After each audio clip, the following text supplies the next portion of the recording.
వి gold trusted gold buyers తాకట్టులో ఉన్న బంగారాన్ని విడిపించి ఈ రోజు ఉన్న మార్కెట్ ధరకే కొనబడును. మరిన్ని వివరాలకు సంప్రదించండి 77107720. ఇక్కడ గవర్నమెంట్ నడుస్తున్నది ఏదైతే ఉందో వీళ్ళు సర్కార్ నడపడం లేదు, సర్కస్ నడుపుతున్నారు. ఎందుకంటే ఉదయం హౌస్ అరెస్ట్ అన్నారు, మళ్ళీ కొద్దిసేపటికి మీరు వెళ్ళవచ్చు అన్నారు, ఇక్కడికి వస్తే మళ్ళీ అరెస్ట్ చేస్తున్నారు. అసలు వీళ్ళు ఏం చేస్తున్నారో వీళ్ళకే తెలియదు ప్రభుత్వానికి. మేము అడుగుతున్నది సూటి ప్రశ్న. ఒకవైపు ఫ్రీ బస్సు స్కీమ్ పెట్టింది మీరు, ఆర్టీసీని నష్టాల్లోకి నెట్టింది మీరు, మరి ఆ నష్టం భరించాల్సింది మీరు కదా. మళ్ళీ ప్రజలను నడ్డి విరగొడతామంటే ఇది ఎక్కడి వాదన? రెండవది మేము అడిగేది, మహిళలకు ఫ్రీ బస్ అన్నారు, పురుషుడికి డబుల్ రేటు, ఇంట్లో ఉండే పిల్లలకు బస్ పాసులు 25% పెంచారు. దానివల్ల ఒక కుటుంబానికి దాదాపు 25-30% పెరిగినట్టా బస్ టికెట్ల ధరలు ఆలోచించాలి. మెట్రోను ఆల్రెడీ సక్సెస్ఫుల్గా ఎలగొట్టారు, ఎల్ఎన్టీని తరిమేశారు, ఉన్న ఆర్టీసీని కూడా ప్రైవేట్ పరం చేసే ప్రయత్నం చేస్తూ ఉన్నారు. కార్గో సేవలు కేసీఆర్ గారు ప్రారంభించి నెలకు సంవత్సరానికి 100 కోట్ల రూపాయలు వచ్చే విధంగా ఆర్టీసీకి లాభాలు వచ్చే విధంగా వారు తయారు చేస్తే కేసీఆర్ ప్రభుత్వం మీరు రాగానే నెలకు 3 కోట్ల రూపాయలకు ప్రైవేట్ పరం చేసినారు. భవిష్యత్తులో ఆర్టీసీని కూడా ప్రైవేట్ పరం చేయాలనే కుట్ర కనబడతా ఉన్నది.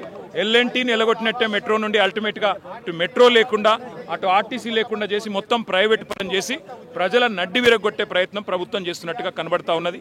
కేవలం రేవంత్ రెడ్డి గారు కమిషన్ల కోసం ప్రైవేట్ సంస్థల దగ్గర లాలూచీ కోసమే ఈ పని చేస్తున్నట్టుగా మా అనుమానం. ఇవాళ ఆర్టీసీ ఎండీ గారిని కలిసి రిప్రజెంటేషన్ ఇచ్చి మేము అడగబోతా ఉన్నాం, మీరు ఎందుకు మీరు భరించకుండా ప్రభుత్వం భరించకుండా ప్రజల నడ్డి విరగొడుతున్నారు?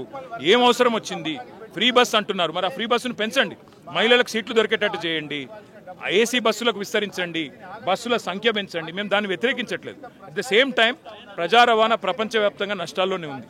ఎక్కడైనా సరే ప్రభుత్వమే ఆ నష్టాలు భరాయించాలి తప్ప ప్రజల మీద తోసేసి తప్పించుకుంటామంటే కుదరదు. ప్రజా రవాణా అనేది సామాజిక బాధ్యత. దీని గతంలో కేసీఆర్ ప్రభుత్వం సంవత్సరానికి 1500 కోట్లు ఇచ్చి ఆర్టీసీకి నష్టాలు వస్తే భరించింది. మీరు కూడా అదే ఆలోచన చేయాలి తప్ప ప్రజల నడ్డి విరిగొట్టేటట్టు ఆలోచన చేస్తే మాత్రం దీన్ని వ్యతిరేకిస్తాం. అందుకే ఇవాళ వినూత్నమైన నిరసన మేము చేసినాము. తప్పకుండా ప్రభుత్వం దిగొస్తుందని ఆశిస్తున్నాం. దిగిరాకపోతే మా పోరాటం ఎలా కొనసాగించాలో పార్టీ ఒక మేధావేమో మహాలక్ష్మి స్కీమ్ తో జీడీపీ పెరుగుతుంది అంటాడు, ఇంకో మేధావి ఆర్టీసీ లాభాల్లోకి వచ్చింది అంటాడు. మరి లాభాల్లో ఆర్టీసీ ఉంటే రేట్లు ఎందుకు పెంచుతున్నారు? ఈ ప్రశ్న ప్రజలు అడుగుతున్నారు. ప్రజల తరపున ప్రధాన ప్రతిపక్షం బీఆర్ఎస్ అడుగుతున్నది, కేసీఆర్ గారి బృందం అడుగుతున్నది. సమాధానం చెప్పాలని ప్రభుత్వాన్ని మేము డిమాండ్ చేస్తున్నాం. సరే, ఎవరు రాజకీయం చేస్తున్నారో ప్రజలకు బాగా తెలుసు. ఎవరి కోసం ఫ్రీ బస్సు పెట్టారు, ఎందుకోసం మహిళల్ని ఇబ్బంది పెడుతున్నారు, ఎందుకోసం కుటుంబాలను నడ్డి విరిచే ప్రయత్నం చేస్తున్నారు.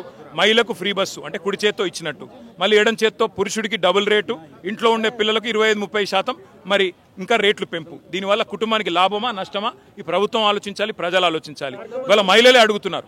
కార్గో సేవలు మొన్నటిదాకా కేసీఆర్ గారి ప్రభుత్వం ఉన్నప్పుడు 100 కోట్లు సంవత్సరానికి వచ్చేది ఆర్టీసీకి.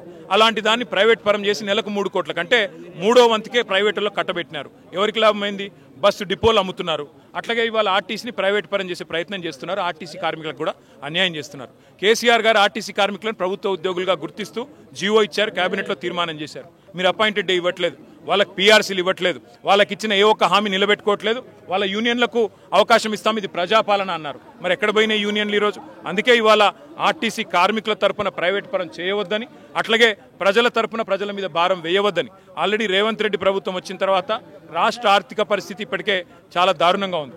ఎవరి దగ్గర డబ్బులు లేవు. ఇంకా మీదికెళ్ళి మీరు మూలిగే నక్క మీద తాటిపండు అన్నట్టు ఈ రకంగా బస్సు ధరలు కూడా పెంచితే, బస్ ఛార్జీలు పెంచితే సామాన్యుడు, ముఖ్యంగా స్టూడెంట్స్, ముఖ్యంగా సామాన్య మధ్యతరగతి ప్రజలు ఇబ్బంది పడతారు. కాబట్టి ప్రభుత్వమే ఈ నష్టాలు భరించాలి.